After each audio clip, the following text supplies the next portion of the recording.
Hello, I'm Morgan Jorgensen, the Donor Relations and Events Manager for the Truman Library and Museum. Welcome to Truman and Eisenhower, Presidents of the Heartland. This is the latest installment in our series of digital programming commemorating the 75th anniversary of Truman's presidency. Tonight, we're joined by Sam Rushay, Supervisory Archivist at the Harry S. Truman Library and Museum, and Tim Rives, Deputy Director of the Eisenhower Presidential Library, Museum, and Boyhood Home, who will share stories from the lives and presidencies of Harry Truman and Dwight Eisenhower. Sam and Tim, thank you for joining us. Thank you, Morgan. Thank you. The hour-long presentation, there will be a 10 to 15-minute Q&A session. Questions can be submitted during and immediately following the remarks via the Q&A feature at the bottom of your screen. Now, it is my pleasure to turn the microphone over to Sam Rushay.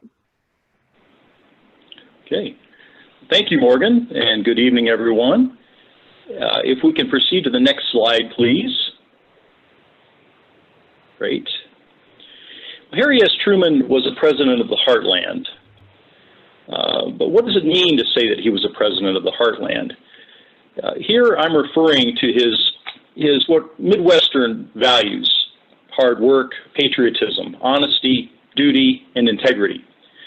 Now, those values are not exclusively Midwestern, of course, but they do reflect Harry Truman's personality and character. This evening, I will only have time to talk about some of the highlights of Truman's life and career, and I'm looking forward to talking with Tim about his connections with another president of the Heartland, Dwight Eisenhower. So if we can move on to the next slide, please.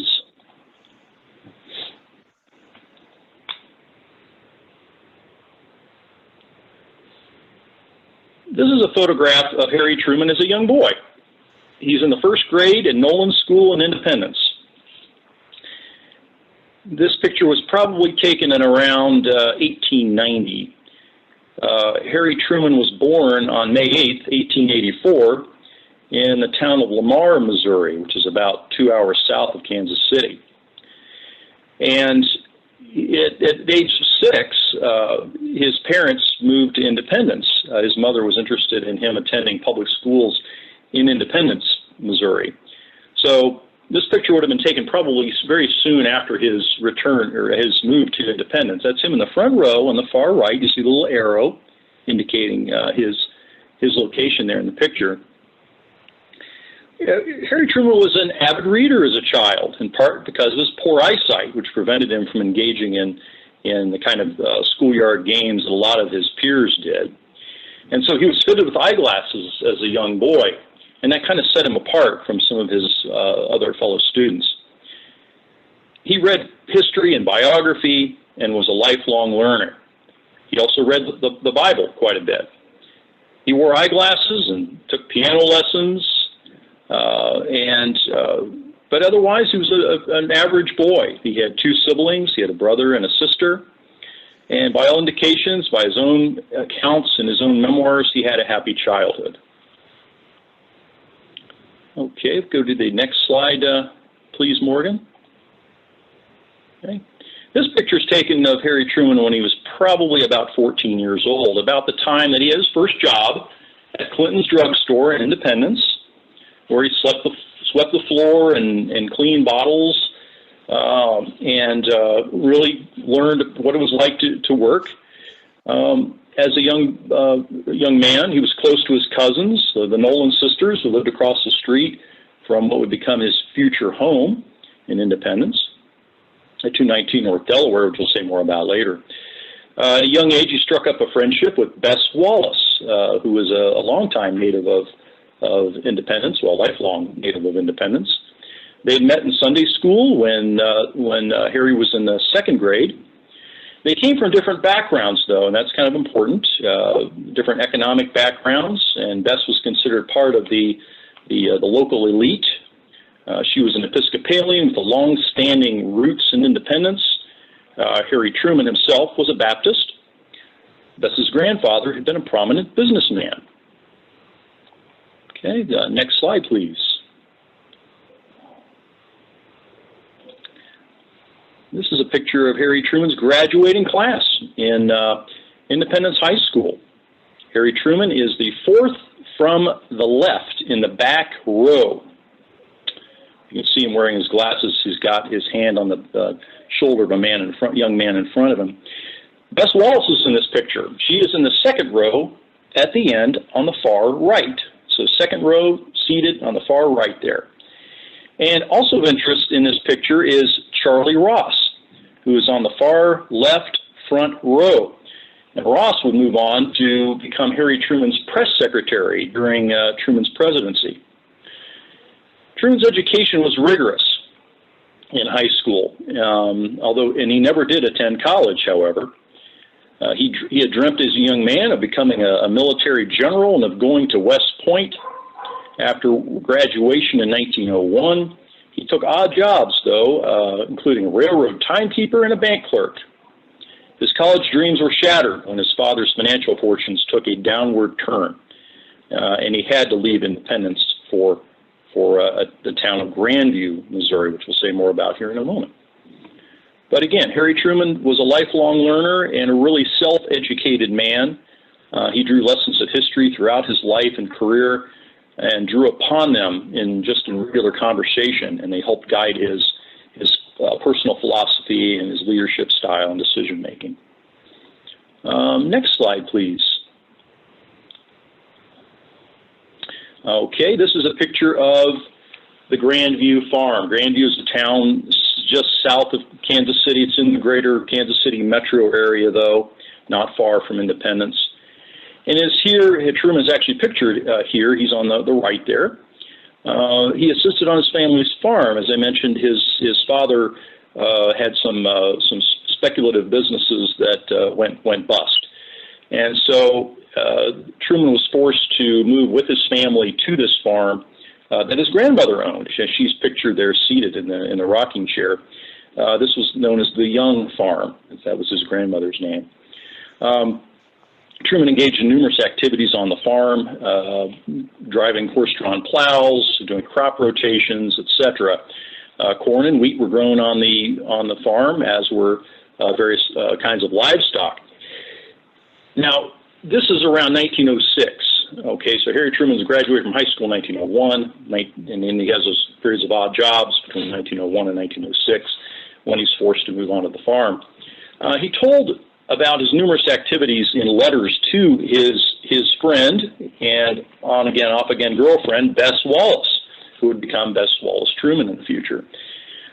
He told about the rigors of farm life and how stressful it was, and although he had a philosophical view of farming too, and knew its importance, of course. He kept the financial books as well, and it was about this time he joined the Masons, which would become an important part of his life and his friendships. He stayed on the farm until 1917 when he enlisted in the National Guard and left the farm for military service in France soon after, during World War I. Work on the farm taught him that he could lead farm workers, and it also taught him that he didn't want to be a farmer for the rest of his life. Okay, next slide, please. Harry Truman did not need to serve in World War I. He was 34 years old in 1917, so he was past the enlistment age. But he was inspired by President Woodrow Wilson's call to resist German aggression. And he wanted to see the world beyond rural and the Kansas City area and the city of Kansas City. He wanted to see the wider world as well. He had an interest in the world by his reading primarily. And he had the opportunity to serve in combat during World War I. He'd become the only president of the United States that would see combat during World War I. We could dedicate an entire talk to his service in World War I, and unfortunately, I don't have time to say too much, but he served in France in 1918. He saw action in the Vosges Mountains, the San Miguel salient, the Meuse-Argonne offensive, and Verdun. He commanded 194 men in an artillery battery, and it is here that he further learned that he could be a leader of men. He was firm but fair, and by all accounts, the men liked him and respected him because he also showed an interest in them. He could be a disciplinarian, but he also showed an interest in the man on a personal level, and they appreciated that. In fact, they gave him a big silver loving cup as a token of appreciation after the war. Truman really made important bonds during his military service, and he later served as a colonel in the Field Artillery Reserve. And really, his military service was a real formative event for him. Okay, next slide, please. He returns from the war in early 1919 when he's mustered out in military service, and he marries his longtime sweetheart, Bess Wallace, on June 28, 1919. Now, he had proposed to Bess in 1911, but she turned him down. And then shortly before he left for France, Bess suggested that perhaps they should get married before he moved on to France, before he left for France, but he refused, saying he didn't want her to be married perhaps to a cripple, as he put it, or worse, to be a widow. He carried a picture of her in his pocket overseas during the war, and in France and throughout the rest of his life, he remained very faithful to his beloved Bess. Now, next slide, please. The two set up housekeeping at 219 Delaware Street, which is now a National Park Service historic site that you can go and visit. It's about 5 blocks south of the Truman Presidential Library. And this house would become the permanent residence of Harry and Bess Truman for the rest of their lives. And Bess's grandfather had built this home, actually. Bess did not grow up in this house, though. She grew up just down the street at a house not far from this one. And I wish I had, it's such an interesting story about her life that I wish I had more time to get into. But it was at this time that Harry realized he had to find a business and something to make a livelihood with. And it's here that he established his haberdashery, which was a men's clothing store in downtown Kansas City with a business partner, Eddie Jacobson, which we'll say more about in a little while. The business did not survive very long, though. It went bust, as a result of an economic recession shortly after World War I. So Harry Truman then had to find another occupation, which I'll say more about here in a moment. This is the place where, this house here is where their only child, Harry and Bess Truman's only child, Margaret, was born in 1824. And this house really would remain Bess Truman's sanctuary, as well as her home, for the rest of her life. Despite their numerous travels to Washington, D.C. throughout Harry Truman's political career, they would always consider this home and Independence, Missouri as their permanent home. Bess remained Harry Truman's steadfast wife and partner, an advisor behind the scenes. Never one to like the limelight, however. She preferred to be behind the scenes, but Harry Truman consulted her regularly for a variety of different reasons throughout his career. Okay, next slide, please. This is a photo here of where Harry Truman conducted a lot of his business during the 1920s. He wanted, after his haberdashery failed, he turned to politics, and that's an interesting story that I wish we had time to get into as well. But he won his first election in 1922, and he won election as judge of Eastern Jackson County. And that was considered not a judicial position, it was an administrative, akin to a county commissioner. And so he was defeated for re-election in 1924, but then in 1926 he was elected as presiding judge of the entire county, of Jackson County. 4-year term, elected in 1926, re-elected in 1930. And this is the building where he conducted business, and visitors can still see the office there. And this is not far either from the Truman home. It's a walking distance between the Truman home and this building, and not far from the Truman Presidential Library as well. I realize this is kind of a dated photo here, probably from the 1970s, but I do like it. And it's important in the 1920s to say briefly that Harry Truman helped renovate this building, which is a very old courthouse that predates Truman's life, of course. He won approval for a bond issue for $6.5 million to build 224 miles of paved highways in Jackson County, and additional funds for building a county hospital. He also raised money to renovate the courthouse pictured here and to build a new courthouse for Jackson County in downtown Kansas City. Okay, next slide, please. Harry Truman's political careers would not end in, his political ambitions would not end in Jackson County, of course. He was tapped to run for U.S. Senate. Again, a very interesting story that I wish we could get into here this evening. But he was elected in 1934, and as you see here, the pattern, he's progressing to higher and higher offices. Elected in 1934, his patron, I will say, was Thomas Pendergast, the so-called boss of Kansas City, at a time when machine politics ruled a lot of large American cities. And the Pendergast machine saw a lot of value in running Harry Truman for Senate, plus some of the other candidates they were looking for dropped out for various reasons. But Harry Truman was a man of high integrity, and really struggled, though, as being part of this Pendergast machine. He wrote long hand notes, diary-like entries about the struggles he was having with the ethics of trying to work within the framework of the Pendergast machine. And by all accounts, he was an honest man, and he said, you know, I will leave this office, that is the Senate, is, you know, poorer in every way than when I came in. He refused to profit from his office, either as presiding judge of Jackson County or as U.S. Senator. He was elected in 1934, as I say, and then 6 years later was reelected in 1940. He was popular with his Senate colleagues and played important roles in the passage of bills that became the Transportation Act and the Civil Aeronautics Act.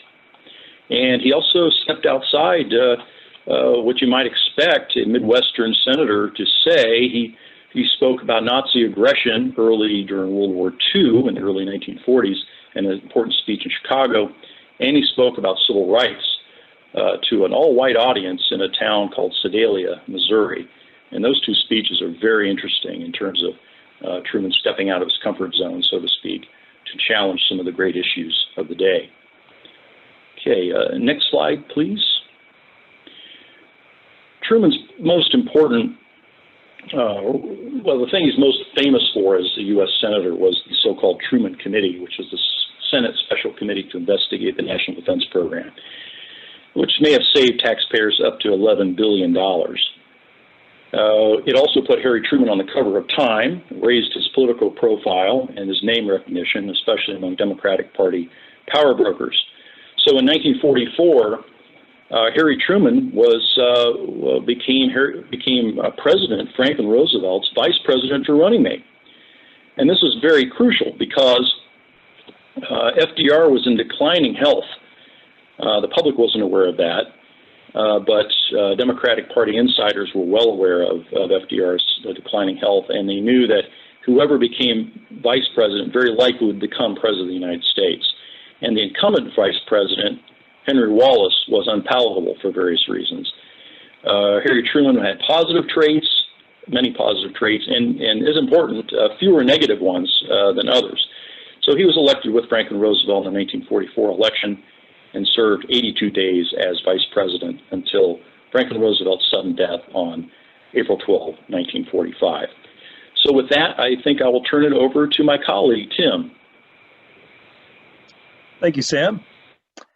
Here we have Dwight D. Eisenhower, 34th President of the United States, and like Harry Truman, very much a product of the American heartland, would have subscribed to a lot of the same values and embodied the same virtues. The men grew up within about 170, 180 miles of each other, had a lot of similar experiences.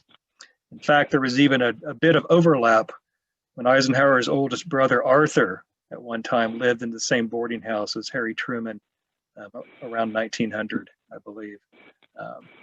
And even though the men did share a lot in common and there was a lot of mutual respect, there always was not always, rather, a lot of mutual like for each other, as we'll discuss in a little bit, which is kind of ironic, again, giving so many similarities between the two men.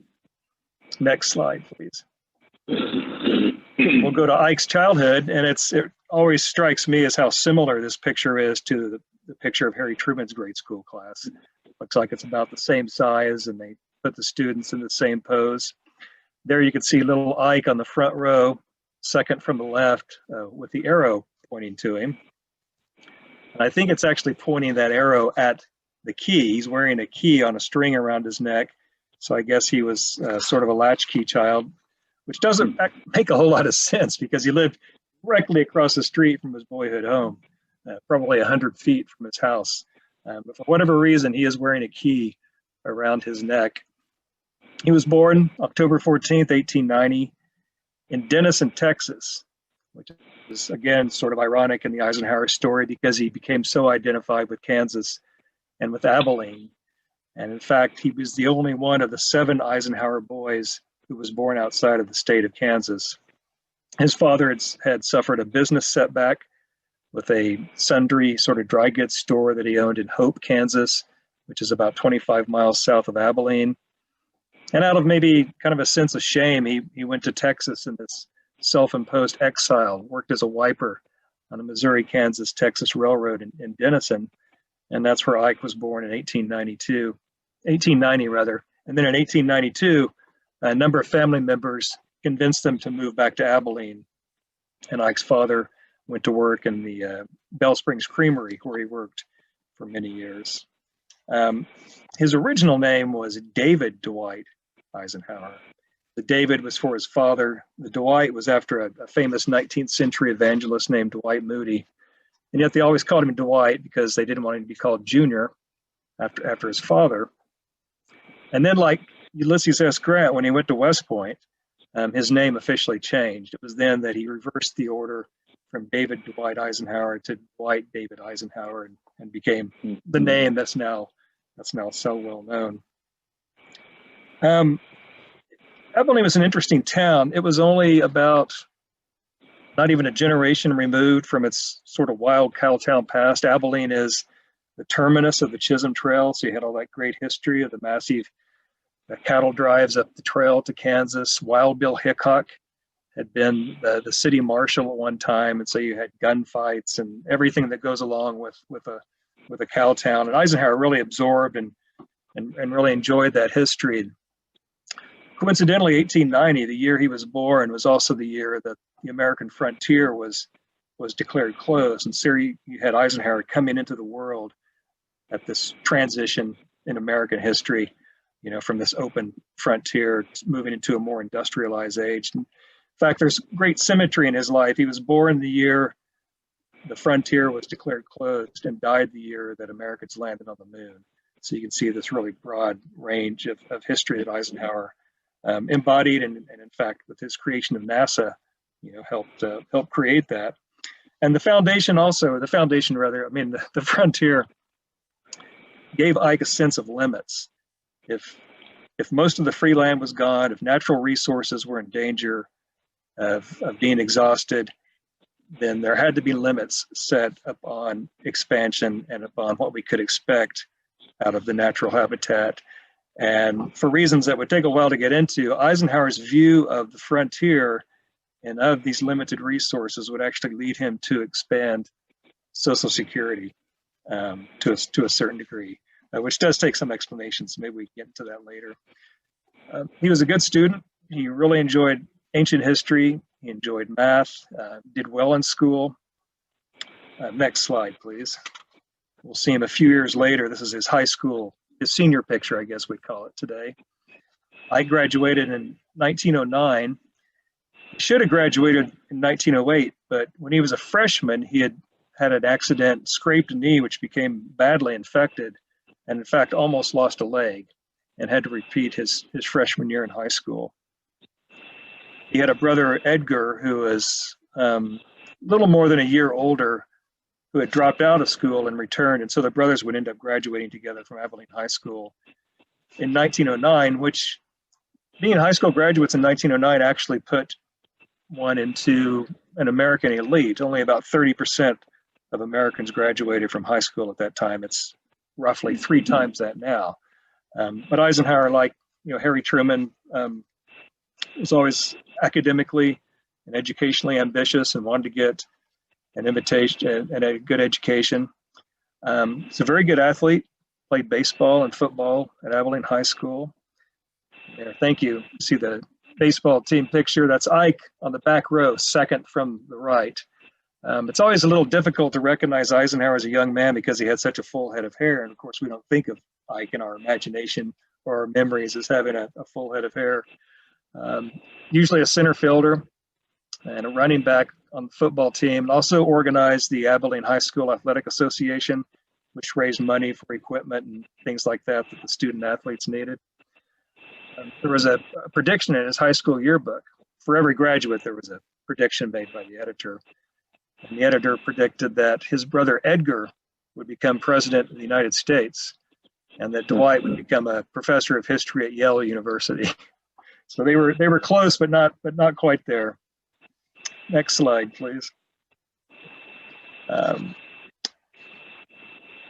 Again, education. Eisenhower really wanted a college education, and he wanted to continue playing sports as well. The Eisenhowers were a very modest family economically. Some might say poor, but I would say that they were still within the middle class. They had this home now that we can see on our screens where they moved in 1898. It's now the center of our campus, still in its original location. I find it interesting that all 3 of the homes where Ike lived as a boy are still standing. The first, of course, where he was born in 1890 in Denison, Texas, is still standing, and it's a state park. There's another house in Abilene on Southeast 2nd Street where the family lived from 1892 to 1898, which is still standing. And then, of course, this structure, which was built in 1887. And like Truman's, there's a family connection in the acquisition of the home. This home was owned by one of Ike's uncles named Abraham Lincoln Eisenhower and sold the house to his parents in 1898. So Ike lived here from the time that he was about in 3rd grade until he left for West Point in 1911. Unlike Harry Truman, who had dreamed of going to West Point, maybe being a general as a boy, Eisenhower didn't really ever have, he said later, an idea of that growing up, but he really did want a college education. And his brother Edgar did too. And so Edgar started at the University of Michigan. And the idea was that Ike would work for 2 years and support Edgar, and Edgar would drop out, and Ike would go for 2 years, and they would kind of leapfrog their way through college. And so to support Edgar, Eisenhower was working at the Bell Springs Creamery, where his father worked, basically as a boiler attendant for about 84 hours a week. It was every night from 6 p.m. to 6 a.m. Now, during that time, he had renewed an acquaintanceship with a boy named Sweet Hazlitt. Sweet Hazlitt was from a rather affluent family. His father was a physician in Abilene. He'd gone to a private military academy, and Sweet was going to the Naval Academy. And he told Ike that if you want to get a college education, you should get a service academy appointment. And so Ike then dedicated himself to trying to get an appointment to either Annapolis or West Point. He really didn't have a strong preference. He just wanted that college education, and he wanted someone to pay for it. And so while he's tending the boiler, he's also studying every night during those 12 hours. Does well on the appointment. There's a competitive exam offered by Senator Joseph Bristow, and then Eisenhower secures an appointment. He was too old, however, to go to Annapolis. By this time, he was 20 years old, and he would not start college until he was almost 21. And that would have made him a year too old for eligibility at Annapolis. And so he ends up going to West Point, which is fine with him because, again, he just wants that college education and he wants to continue playing sports. And so he goes to West Point in 1911 and indeed becomes a football star. And in fact, he's starting to gain a lot of national attention. Plays in a game against the famous Jim Thorpe, Carlisle Indian School. Is on the verge of being a star when he suffers a really catastrophic knee injury in a game against Tufts University. And that's basically the end of his athletic career. Nothing he could fix at the time, and it was probably a torn ACL or something along those lines that are fairly routine now. But it was enough to end his athletic career and almost cost him his commission. And in fact, he could not join the cavalry because his knee could not take mounting and dismounting a horse. But he did make it through West Point. Academically, he was kind of middling, in the middle of the class. He had a very high number of demerits, a lot of things. Of course, minor infractions, but he accumulated an awful lot of them. His best scores were in English and in mathematics. In fact, he created some solutions to math problems that became then the school solutions. Did not like history, did not like West Point's rote memorization approach to history, and lost this boyhood love that he had, which was later rekindled by an officer who was influential in his life. Next slide, please.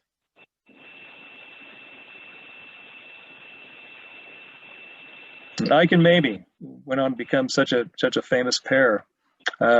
Ike's just out of West Point. He goes to Fort Sam Houston, which is in San Antonio, Texas, which is still there, and he meets Mamie Geneva Dowd. Mamie came from a wealthy Denver family.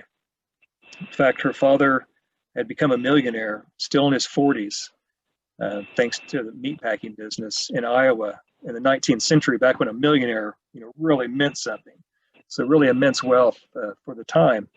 Lived in Denver, as I said, but they would spend their winters in San Antonio, where it was a good deal warmer. And really, the two met not long after Ike's arrival in the fall of 1915.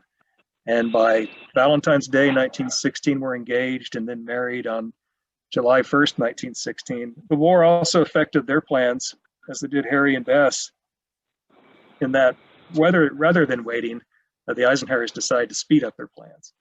And so they got married fairly soon. But of course, it was a very good, an enduring marriage and a very, very successful partnership. Next picture, please. But of course, there was that war. And as Sam said, Harry Truman's the only president to have served in combat in World War I. Well, combat's what Dwight Eisenhower wanted more than anything. He felt that in order to make his mark as an officer, to advance his career, he had to get to France, and made so many requests to get to France that he was threatened with disciplinary action. But instead, he had already been recognized for these great managerial and administrative abilities that he would become famous for. And so instead of going to France, he becomes the director of the National Tank Training Center at Camp Colt, Pennsylvania, which is by Gettysburg. And Eisenhower was in charge of training almost all American tankers. In fact, at one time, he had about 10,000 men under his command. He was one of 3 graduates from the class in 1915 to become a lieutenant colonel, although it's only a temporary promotion. Here you can see him in front of a Renault tank, of the type that were used. No idea who the guy is sticking his face out of the hatch there, but there is a young Dwight Eisenhower. Won very high marks, again, for his administration of the camp, and also for his administration of public health during the Spanish flu influenza epidemic of that time, which I think we can all relate to better now than we could a year or so ago. But he was, again, bitterly disappointed, as he put it, at missing the chance for combat in France. Eisenhower was always considered by his peers to be blessed with a lot of luck. And luck is something that many successful generals have been credited with having. And, in fact, Napoleon's question of a general was always, is he lucky?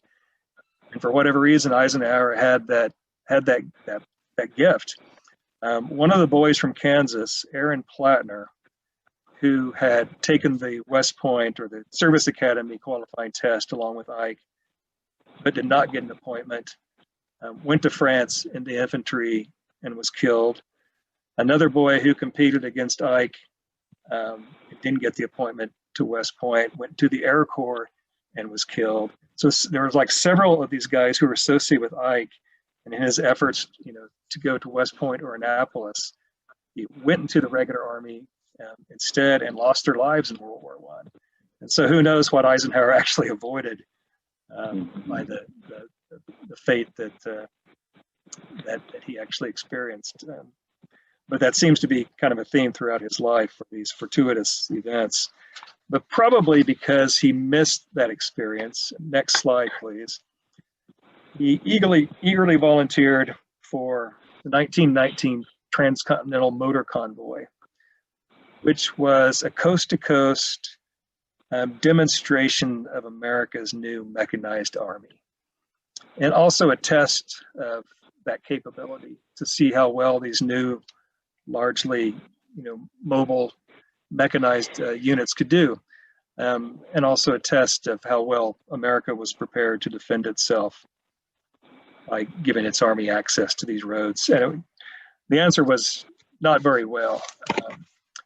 58 days from Washington, D.C. to San Francisco, they averaged not quite 60 miles a day. And in some places across the country, the roads were virtually non-existent. In many places, they had to build bridges to actually continue their journey. The big thing to come out of this is it put in Eisenhower's mind the idea we needed a really good national grid of roads.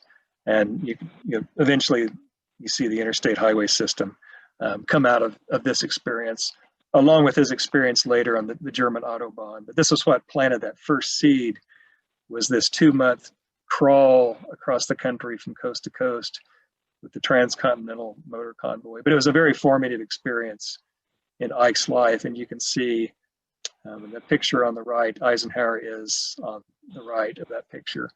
And I believe to his immediate left is one of the Firestones. There would usually be a reception in every city that they went to. And in this case, they actually stopped at the Firestone headquarters, which I believe are in Ohio, if memory serves. But again, very important experience in Ike's life. Next slide, please. He returned, went to what was then called Camp Meade, Maryland, the home of the Tank Corps, where he continued for a couple of years following the motor convoy. And then he went to Panama. And in Panama, he was the executive officer of an infantry brigade under a general named Fox Connor, who'd been in charge of military operations under John Pershing during World War I. And Connor was a very influential mentor in Ike. He put him on an extensive kind of professional reading program, rekindled Ike's love of military history, and really groomed Ike for advancement. He also prepared him to go to the Army's Command and General Staff School, as it was called at the time, at Fort Leavenworth, which was a real watershed for career Army officers. And often how you did at Leavenworth could determine, in large part, the course your career was going to take. So Eisenhower goes to Leavenworth thanks to General Connor's intervention and training preparation. Graduates first in his class. And that opens up a lot of opportunities for him. He goes to Washington, and under retired General John J. Pershing, is assigned to the American Battle Monuments Commission, who were in charge of all the cemeteries in Europe following the war. They're also charged with putting out a guidebook to the battle monuments and the cemeteries. Eisenhower, as I mentioned, was a very good student, English student at West Point, and was considered one of the best writers in the War Department. Pershing assigned him to finish writing a book that some others had started, and then Ike was given the opportunity to go to France for a year, do more research, and rewrite that volume, which he did. And so they spent 1928 and 1929, Ike and Mamie and their son John, in France. And Ike would spend his days, as you can see in this picture here, out touring the battlefields. And so he got to examine the entire Western Front that he had missed during World War I. And so he was able to at least gain an appreciation of that ground and those battles from this experience that he had missed in 1917 and 1918. He returns, finishes up this guidebook, which you can still find copies of, surprisingly, becomes an assistant to the Assistant Secretary of War, studying war mobilization, travels around the United States, studying how ready industry would be to convert to a wartime footing, if that should occur. works closely with Congress and other political leaders. And it's a really good education just in the ways of Washington, in the ways of the political bureaucracy. And as Ike later said, it was his introduction to the military-industrial complex that he would make so famous in his farewell address. He then becomes an assistant to Douglas MacArthur, who was the Army Chief of Staff, and then he follows MacArthur to Panama, where MacArthur's there really to form a Philippine Army defense force in preparation for the island's eventual independence. And there Eisenhower is really given the day-to-day work of building an army from scratch. Again, just an invaluable experience. I know we need to get moving, so next slide, please. At the end of this career of really hard work and a lot of ambition, of course, culminates in his appointment as the Supreme Commander of the Allied Expeditionary Force. And his supreme moment on June 6, 1944 is the D-Day invasion, which I really think is the moment that at that moment people knew that he was probably going to be president someday. Just the respect that he had and the reputation for competence and leadership, you know, it was pretty obvious that this guy was someone to look out for politically. And here's that iconic photograph of Eisenhower with the men of the 101st Airborne the night before the invasion. And he kept a copy of this picture on his desk the rest of his life, whether as president or as a private citizen. Next slide, please. And he left this message the night before the invasion, you know, taking personal responsibility if the invasion failed. And this is an item that we have in the Eisenhower Presidential Library and Museum. And I think it's our single most important item just because of not only how momentous that historic occasion was, but just what it tells you about Eisenhower's leadership and his sense of duty. If you can't read it, it says, "Our landings in the Cherbourg Harbor area have failed to gain a satisfactory foothold, and I have withdrawn the troops. My decision to attack at this time and place was based upon the best information available. The troops, the air, and the Navy did all that bravery and devotion to duty could do. If any blame or fault attaches to the attempt, it is mine alone." And then some of you will see that it's misdated July 5th, but we'll talk about that later. But I think we better keep moving into the presidency at this point. Okay. Right. Okay. Thank you, Tim. Okay, we're going to shift gears and talk about Harry Truman.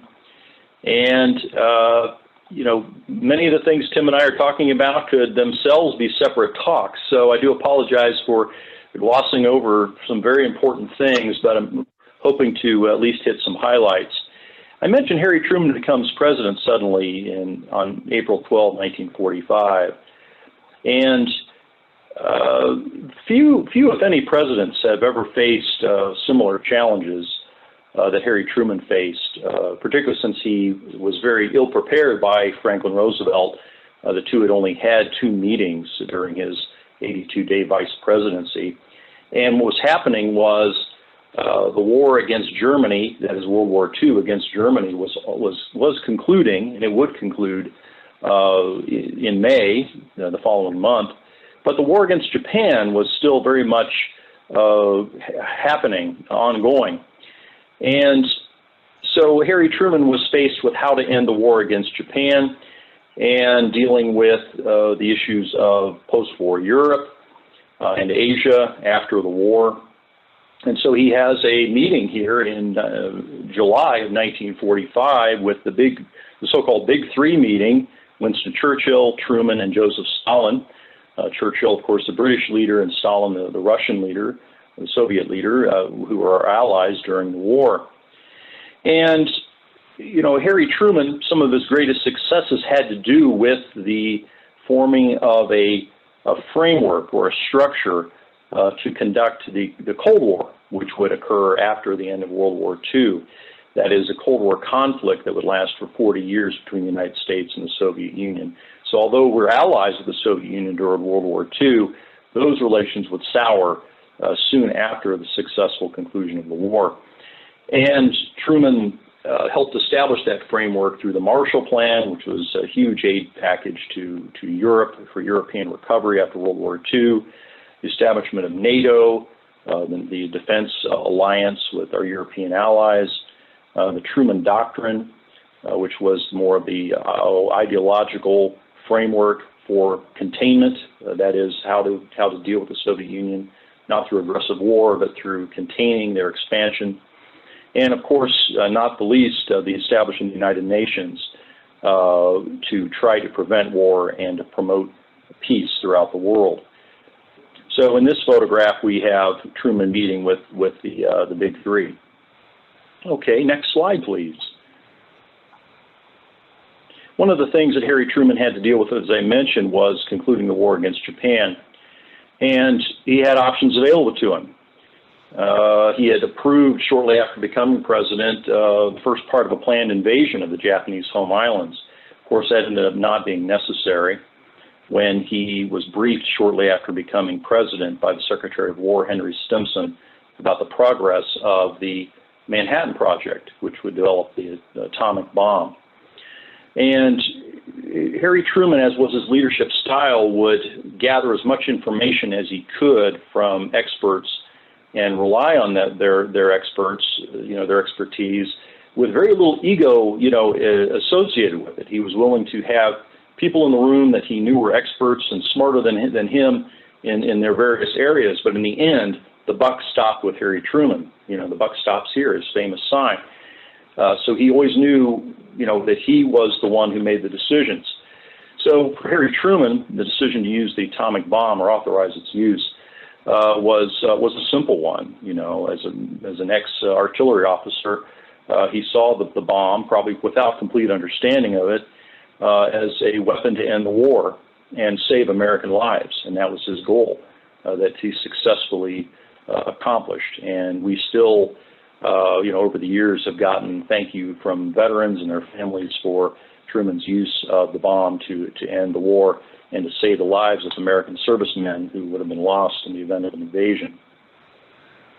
The atomic bomb was successfully tested in July of 1945, and it was used in August twice actually, against Hiroshima and Nagasaki on August 6 and August 9 respectively, and it brought the war to a successful conclusion. Again, we could talk a lot more about these issues, but no evidence there's no evidence Truman ever agonized about this matter, which remains, of course, a controversial one, though. Next slide, please. One of the most important things Harry Truman accomplished as president, in addition to ending the war against Japan, was extending recognition to the new state of Israel in 1948. And for Harry Truman, this was a moral, humanitarian, and yes, a political issue. He was keenly aware of the suffering of the Jewish people and other displaced persons during and after World War II. Of real importance here was Eddie Jacobson, who's photographed here with Truman there on the left, who personally intervened with Harry Truman on this issue. Truman showed really strong leadership here. Many of his own advisors opposed recognition of Israel for geopolitical and economic reasons. And but Jacobson personally interceded with Truman to see what would become the future president of Israel, Chaim Weizmann. And that conversation was a very pivotal one. Truman's own advisors, most notably George Marshall, opposed this decision. The fear among his advisors was that it would cut off oil supplies because of possible Arab embargo if we were to recognize Israel, and it would increase the leverage or power of the Soviet Union in the Middle East. And these are some powerful voices, but again, Harry Truman was willing to listen, and in the end made his own decision. Next slide, please. A lot of people have asked me. Okay. All right. I think we'll probably just go ahead and skip the video there in the interest of time. So one of the things that Harry Truman had to deal with as well, in a very eventful 8-year presidency, was the invasion of South Korea by North Korea in June of 1950. And the real takeaway here was that Harry Truman, in his own reading of history, in his own experience, knew that aggression had to be met with force if necessary. And so Harry Truman authorized the use of American military forces under the leadership of the United Nations, and that's a very important thing, and the leadership of General Douglas MacArthur to lead those United Nations forces in June of 1950. Truman made a quick decision. Well, he heard the advice of his advisors on this, but in the end, he wanted to preserve South Korean independence, which is what he did. He helped avert World War III as well. Douglas MacArthur had a difference of opinion on how to conduct the war, and in short, Truman ended up firing Douglas MacArthur the following spring, ensuring primacy of civilian control of the military. And this was also the first successful stress test, to put it lightly, for the United Nations, which was a fledgling organization established in 1945, and something very important and near and dear to Harry Truman's heart. Next slide, please. In the domestic realm, Harry Truman did a lot for the issue of civil rights. He had been appalled by the treatment and abuse of African American veterans following World War II. And this was a remarkable thing with Truman's own past. Both his grandparents had been slaveholders in Missouri.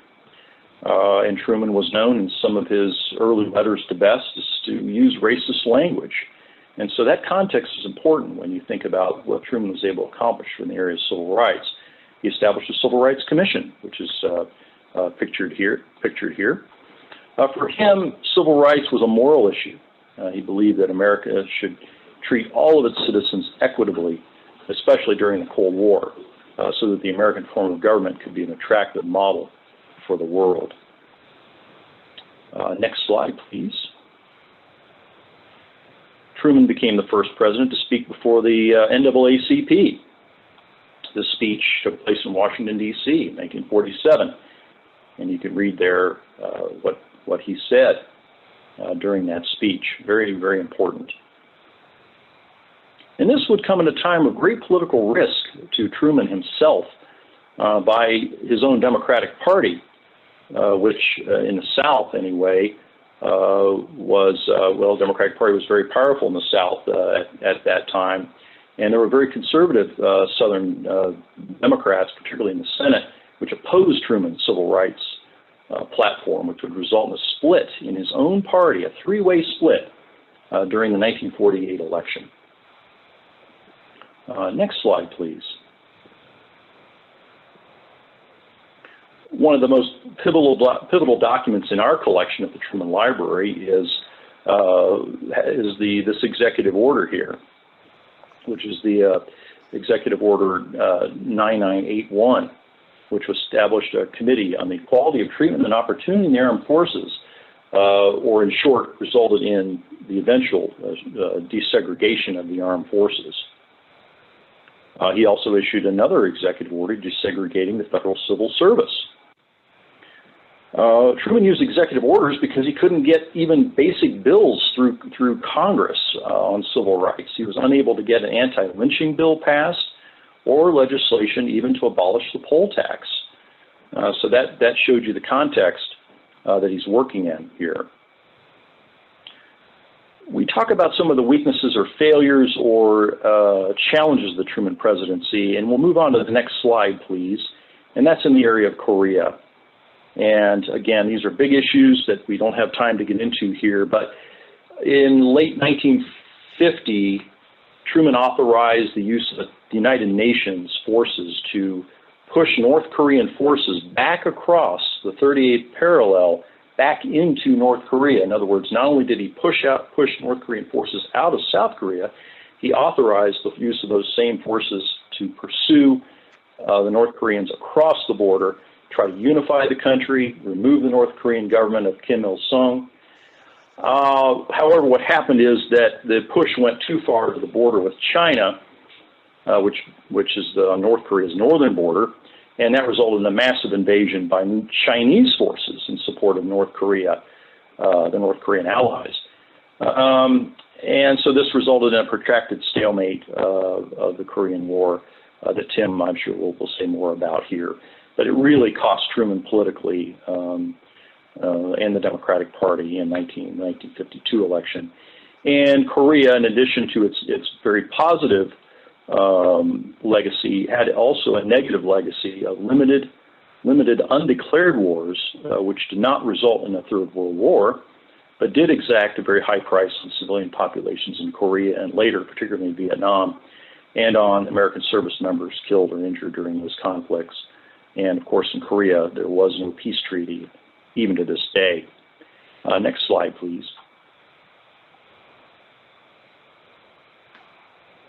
And what we have here is another more negative aspect of the Truman presidency, despite all the glowing things that Truman accomplished for the world and the country.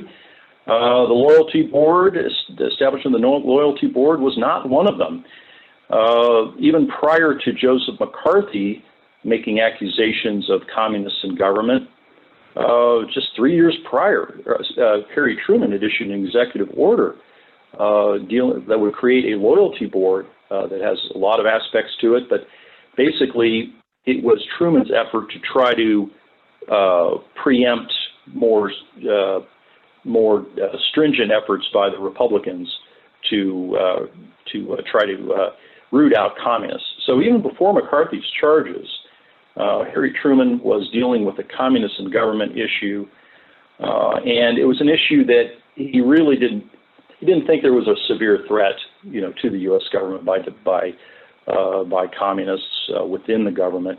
But he did establish a loyalty board, and part of the problem here is that Truman distrusted the FBI, which was really involved in this implementing the loyalty program, and Truman disliked its director, J. Edgar Hoover. Charges could be based only on unfounded accusations, and there were a number of employees who lost their jobs. Some of them, for legitimate reasons, but others because they were just rooted out and unfairly rooted out. Standards of procedural safeguards and standards of evidence were lacking. So I think we'll move on here. I'll pass it on to you, Tim. Okay. Well, just a little quick background. Eisenhower, following World War II, became the Army Chief of Staff. He eventually retires from the Army and becomes the president of Columbia University. During that time, he's called back to service sort of part-time in Washington, since they're combining some of the military services, and Eisenhower becomes the first sort of informal chairman of the Joint Chiefs of Staff. Then also, while he's still at Columbia, President Truman taps Ike to become the first Supreme Allied Commander of NATO in December of 1950, and then in early 1951, Eisenhower goes to France. I believe it was still in France at the time, to take up that position. And in many ways, I mean, his running for president was to protect many of these internationalist organizations, that same ones that Harry Truman supported. The Republican Party at that time was deeply divided between sort of Eastern moderates who believed in internationalism. They believed in the United Nations. They believed in NATO. They believed in a European defense community, as opposed to the more America First old guard conservatives, as they were all often described, led by Senator Robert Taft. Eisenhower had, for a number of years, been declining invitations to run for president as both a Democrat and a Republican. And we know from both men's diaries, Dwight Eisenhower's and Harry Truman's, that Harry Truman brought Eisenhower to the White House and offered to run as his vice president if Ike wanted to run for president as a Democrat. Ike was a Republican. And largely because he believed the Democrats had been in power for too long in Washington, for 20 years in the White House, that there had been too much centralization of power and too much deficit spending. Those were his main reasons for identifying as a Republican, but it was as a fairly liberal to moderate Republican dedicated to internationalism. Had Robert Taft, in fact, there was a meeting between the two men, and Eisenhower said, if you'll agree to support, say, NATO and the United Nations and the European defense community, I will publicize this letter I'm holding saying that I am not a candidate for president in 1952. Taft would not agree to that statement. Taft would continue to oppose those organizations. And so Eisenhower decided to run largely for those reasons against Taft.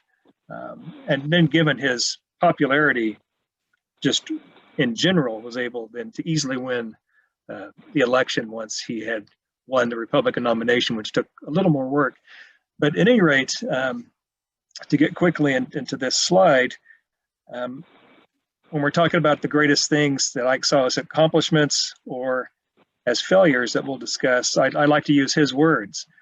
And he thought in terms of foreign policy, the end of the Korean War was the first one. As Sam said, the war had stalemated, became a big problem for President Truman. Eisenhower, during the campaign in October of 1952, in a speech in Detroit, pledged that, if I am elected, I will go to Korea. And just the image of the successful military leader saying he was going to go to look at the situation inspired a lot of confidence. In fact, it gave him like an immediate 5% bump in the polls. President Truman kind of sneered and then asked Ike after the election if he still wanted to go to Korea, or if that was just kind of an empty campaign pledge. But Ike did, visited Korea in December of '52 and kind of got the lay of the land and decided it wasn't worth continuing. Came back and, by July 27th, 1953, there was an armistice, or at least a ceasefire, technically.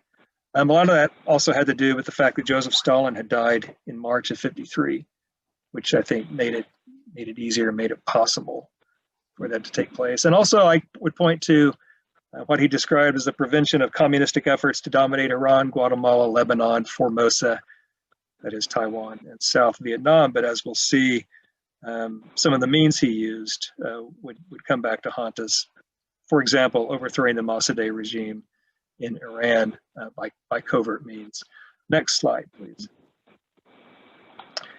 In fact, those images you see on the screen, they're from the same page in his diary. And up until May of 2010, if you had asked to see Eisenhower's diary from October 8th of 1953, you would have been given that page on the left, which is mostly, as you can see, redacted. If you look on the right, you can see Eisenhower talking about these recent developments in Iran, which were accomplished thanks to the CIA, and which he said reads like a dime novel, and basically admits that we, by force overthrew the government of Iran by covert means. It was not a very well kept secret, but technically this part of his diary remained classified until about the last 10 years, which is quite a while after Eisenhower's presidency. But again, you could see how relations with Iran have still been troubled by this action that he took. But he believed it was worth it, just given the stakes of the Cold War. Next slide, please. In terms of foreign policy failure, Eisenhower said, I admit to little progress in global disarmament or in reducing the bitterness of the East-West struggle. There were certainly attempts to improve relations with the Soviet Union. One of the last was undermined by Eisenhower's own decision. There was to be a summit in Paris in May of 1960. Unfortunately, shortly beforehand, he gave a green light to one of the last missions of the U-2 spy plane, which flew over Russia and was shot down. He was perturbed that Francis Gary Powers, the pilot, did not use the kill pill that he was given to take his own life, and was captured by the Soviets, and the cat was out of the bag at that point. What you see on the screen is the first cover story that was put out. The United States knew that the U-2 had disappeared, but they said it was on a mission collecting weather data. It was kind of a likely story, for a cover of a spy operation. But Eisenhower decided very quickly that it was useless to try to keep up a pretense, and that we'd simply been caught. which then undermined yet another conference, peace conference with the Soviet Union. And as you can see, it troubled Eisenhower. These words are from his memoir, but he did consider that his greatest foreign policy failure. Next slide, please. In terms of accomplishments, domestic accomplishments, in 1966, at a time when Eisenhower felt that he was under a lot of criticism, largely thanks to two best-selling books, one by Arthur Schlesinger Jr. called 1,000 Days, about the presidency of John F. Kennedy, and another book about President Kennedy by Ted Sorensen, I believe, it's just called Kennedy. He thought put his administration in a really poor light. And so he put out a memo to his friends, and he said, I just dashed these things off the top of my head. But it's this really kind of detailed memo. And we often at work refer to it as Ike's top 10. He actually lists about 23 things. And so I just have some of them here on the screen for your consideration. But of course, he added two states rather to the Union were added during Ike's presidency, the 49th and 50th states. St. Lawrence Seaway was built. Significantly, the first civil rights bill in 80 years, one in 1957, one in 1960, dealing largely with voting rights, were passed. The most ambitious road program by any nation in all history, of course, is our interstate highway system. Eisenhower did not completely reject the New Deal. In fact, he really accommodated much of FDR's New Deal and Harry Truman's Fair Deal. The interstate highway system cost more than all of the New Deal social programs and work programs combined. So it was a massive public expenditure, and of course, something that many of us experience almost daily in our commutes. He notes, as you can see, the initiation of the space program, which was NASA, began under President Eisenhower. Next slide, please, just to kind of finish this one off. Desegregation in Washington, D.C. and the armed forces, the Defense Education Bill, which occurred in the wake of the Sputnik, Soviet Union Sputnik satellite, which really put a scare into Americans in terms of our technological capabilities. And the Defense Education Bill was one of our responses to it. The use of federal power to enforce orders of a federal court in Arkansas at Little Rock, which we'll discuss. But on and on, Eisenhower saw these as accomplishments that were being overlooked in sort of what he felt was this adulation of John F. Kennedy's administration. Next slide, please. In terms of what you might say were Ike's failures, Sam alluded to Senator Joseph McCarthy's anti-communist crusade and hearings. Eisenhower was very anti-McCarthy and really worked behind the scenes, which he preferred to do in combating McCarthy, but did not confront McCarthy directly, which is still a better debate. There's still being books published even in the last few months of Eisenhower's dealings with Joe McCarthy, of whether he took the right tact or not. So that's one that's not going away anytime soon. He admittedly did not convert the Republican Party to what he called his middle way governing philosophy. And he did not provide moral, rhetorical support in terms of civil rights and as a civil rights leader. It was a little tepid. For example, after the Brown versus Board Supreme Court case, he didn't say, this was a just decision, it's way overdue. He just said the Supreme Court has spoken and I'm sworn to uphold the law, which looked like that he almost disagreed with the court, but he would kind of, accept it and move on. And something else that's come up that I have more awareness of an issue. Sam and I first did this program more than 10 years ago. And so a lot of these slides were put together at that time. And one, of course, I think thing that many of us have more awareness of is the history of gay civil rights. And as Truman had his loyalty review board, Eisenhower banned gays in federal employment in the mid-1950s, largely for security reasons too. And so you're starting to see more criticism of Ike for that action as well, but it's all within the same context of security and the Cold War and the Soviet Union, which is not to excuse it, but I think something that can clearly be seen as a knock on his leadership. Next slide, please. Well, we all know what Harry Truman's saying was. I think everyone knows the buck stops here. Eisenhower had a saying too. You can see it here in Latin. So I'm sure my pronunciation is incorrect. Suavitur in modo, fortier in re, which is gently, basically gently in manner, strong indeed. And you can hear sort of echoes of Teddy Roosevelt in there too, speak softly and carry a big stick. And really what Ike was talking about was that it's not so much your words, or especially flashy or fancy words, but it's what you accomplish that matters. And again, he was kind of putting himself in comparison when he would talk about this later with John F. Kennedy, who he viewed as being perhaps more sizzle than steak in his estimation. But Eisenhower did not really trust even someone like Senator MacArthur, not Senator McCarthy, General MacArthur, who was so strong on rhetoric and on his ego, which Eisenhower really found distasteful. It's just kind of a personality difference between the two men. But I think it's Eisenhower's view and Eisenhower's preference is expressed well in this motto, which was on a plaque that sat on his desk in the White House. Next slide, please. Civil rights is, despite what was done in terms of banning gays from federal employees, Eisenhower's attempts to advance the civil rights of African Americans are probably one of the biggest areas of revision in terms of Eisenhower's scholarship.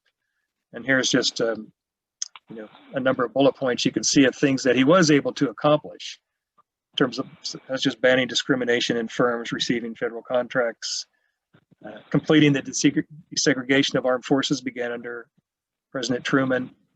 Rebuilding the federal judiciary with integrationist judges.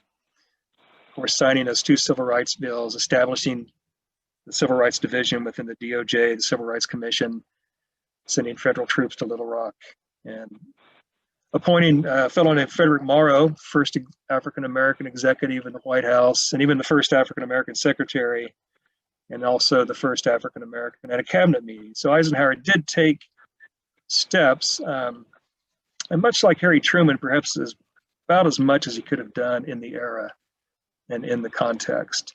But again, it's another part of his presidency that's still getting a lot of attention from scholars. Next slide, please. I think it's back to Sam.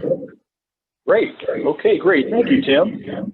Well, I think in the interest of time, because I know we want to take some questions, we're going to go quickly through these next few slides that show some photographs from the Truman Library's collection of Harry Truman with Dwight Eisenhower. This picture here is taken at the Potsdam Conference, and that's Omar Bradley in the car as well.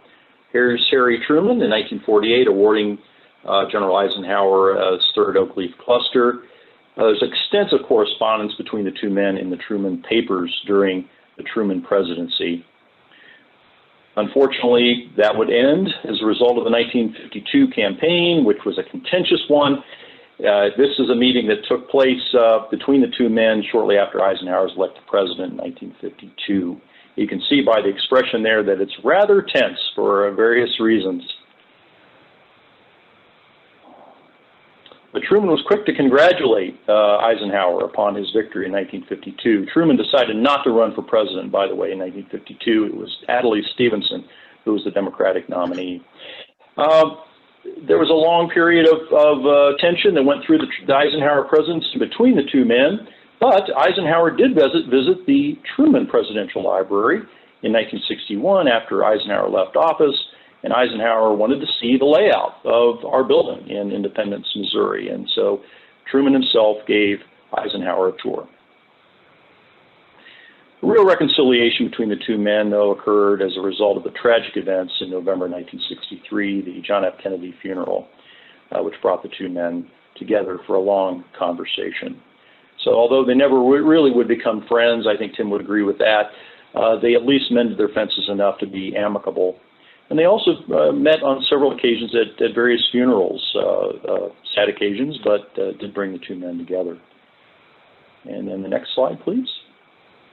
And I think that quote probably says a lot there. And can we go to the next one, please, Tim, if you don't mind, maybe we can just conclude with this survey, which was the latest presidential survey. Yeah, I think what's one. Yeah. I'm sorry, Sam. No, go ahead. Go ahead. It's just so interesting. Of course, when President Truman left office, he had extremely low approval rating. When Eisenhower left office, about a year after Ike left office, Arthur Schlesinger Sr. did a big poll for the New York Times of ranking the presidents and drawing upon the expertise of his colleagues. And Eisenhower ranked, was it 22nd out of 34 presidents, down around Chester Arthur, I believe, which really incensed Ike and his inner circle. And one thing it did lead to was trying to get the papers in Abilene available to scholars as quickly as possible so they could tell their side of the story. And I think with both the availability of the records in Abilene and in independence, that both men's reputations have risen in direct correlation to the release of those papers and for scholars to get a firsthand look at what was really going on. And now both men are, into really the near great category. In fact, about as high as you can get without being in the real upper stratosphere of the American presidency. And so they both really rose fairly rapidly in reputation since the time they left office. And again, so much in part to the archival record, but also just that advantage that hindsight gives us. And probably we'll have to say, in comparison to some other successors, they look pretty good too. But it has been a remarkable rise for both men. And can you really rank people as precisely? No. And there's always still some subjectivity associated with these polls, but you could see in the estimation of professional historians and political scientists, both men are in really good company at this time. But there'll be further revisions. Some presidents' stock goes really down. Woodrow Wilson used to be ranked among the top presidents, but Wilson's record on race and single-handedly, segregating Washington, D.C. and the federal bureaucracy has really made him drop in the eyes of many students now. And that will happen with decisions that both Ike and President Truman made will probably affect how they're seen in the future by historians too. But both men have had remarkable posthumous presidential careers, at least among scholars. So. Yep, I wholeheartedly agree with that, Tim. And so I think we'll turn it back to you, Morgan. Okay, excellent. Thank you, Sam and Tim, for a wonderful presentation. If you have a question and haven't added it to the Q&A feature at the bottom of your screen, please go ahead and do so now. You can also like a question that's already been submitted that you would like to see answered, and we'll just take a few of these here. Okay, so the first question we have is for Tim. It's from Zachary and asks, is there a book you came across that deals with Eisenhower's views on the frontier as limited, or is that drawn from your own observation?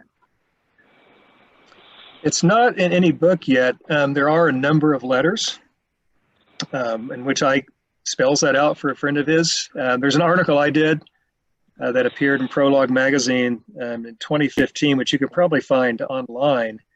But no one's really expanded on that in a book yet, which I've always found it such an interesting tie of Eisenhower's view on the frontier, and how that affected his ideas on economics and any number of things and on policy. If there are a way, I'd be happy to make copies of those documents available to you. So if you'd just like to contact the library, we could do that. But he did talk about it quite a bit, and he's explains it really well. Excellent. All right. Our next question is from Pam, and Pam asks, what was Eisenhower's most defining moment that he designated in his life outside of D-Day? Well, he was often asked what his greatest accomplishments were. And he would usually say the defeat of Nazi Germany 11 months after invading the continent of Europe and 8 years of peace and prosperity as president. Those were his stock answers. But at age 77, Eisenhower was a very avid golfer. And in retirement in Palm Springs, California, he shot a hole-in-one at age 77, and he called that his greatest achievement. So I guess that puts it all in context. But generally, that the defeat of Hitler and then the 8 years of peace and prosperity is what he considered his crowning moments. I guess he had two. Okay, I think we'll take this last question in here. It's a little bit longer of one, but I think it should be fun. There's a question from Richard that says, both HST and DVE are ranked in the top 10 of effective presidents. Could you each argue why the other should be ranked ahead of your guy? So Tim, you would have to argue for Harry. Sam, you would have to argue for Ike. And we'll end after this one. Okay. Do you want to take a stab at that one, Tim? Yeah, I was hoping you would. You know, I think that in many ways he might have to admit grudgingly that Truman devised some policies that he agreed with that he followed, particularly in foreign policy, in containment. And then when Eisenhower became president, he formed this committee and had a code name of Project Solarium, and where they had teams that debated different foreign policy approaches, one of which was containment, one was liberation, and one was like massive retaliation. They basically came out with a containment-like foreign policy that was clearly based on Truman's model. But, you know, also in other ways, Eisenhower followed Democrat policies, like in the New Deal, which he accommodated.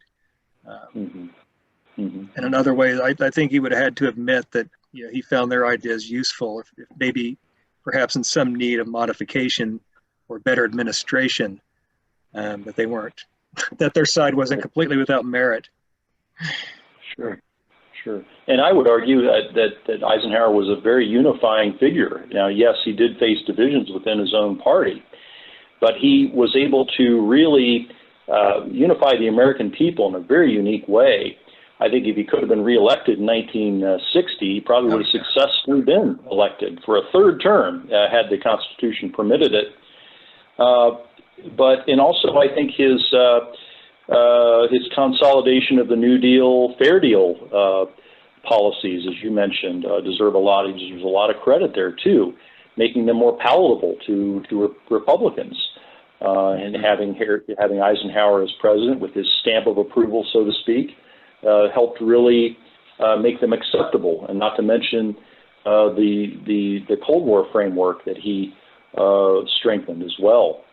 And I think Eisenhower deserves great credit for at least bringing some, maybe not ideal ending to the war in Korea, but one that averted a third world war. That's a good string question, Richard. Thank you for that. It really is. Great question. Great question. All right, we will go ahead. Richard's referring to the picture. Yes, Bess is in that picture early in the presentation.